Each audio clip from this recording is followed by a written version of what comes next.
wikang Pilipino ay patuloy na lumalaganap at ginagamit sa social media, lalo na sa mga platform tulad ng Facebook, Twitter, at Instagram. Maraming kabataan ang gumagamit ng Filipino, pati na rin ang mga salitang balbal, mga acronym, at ang mga dayuhang wika na hinahalo o tinatanggap sa kanilang post. Bagamat ito ay nagpapakita ng kasikatan ng wikang Filipino, may mga hamon din tulad ng pagkalat ng maling impormasyon at pagtangkilik sa mga banyagang wika tulad ng Ingles. Gayunpaman, ang Filipino ay nananatiling isang mahalagang bahagi ng online na komunikasyon sa bansa.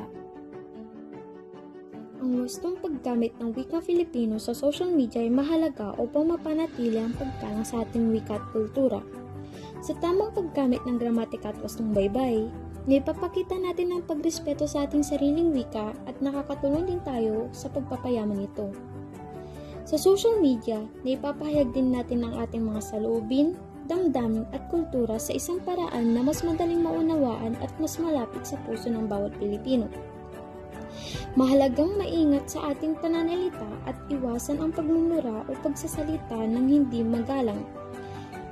At dahil din dito, nakakatulong din ito sa malinaw na pagpapahayag ng mga mensahe at nagigintaan din ito upang magkaroon tayo ng pagkakaintindihan at pagkakaisa sa mas nakaranaming Pilipino.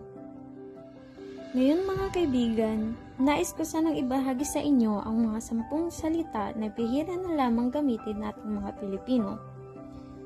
Alipugha, paraluman, piging, duyog, bulagsak, alimpuyo, gipalpal, tangkakal, ukilkil, at hinuhod. Mahalaga ang wikang Pilipino sapagkat ito ang nagbubuklod sa mga Pilipino mula sa iba't ibang rehiyon at kultura. Sa pamamagitan nito, mas naipapahayag natin ang ating mga damdamin, kultura at kasaysayan ng mas malinaw at malapit sa puso.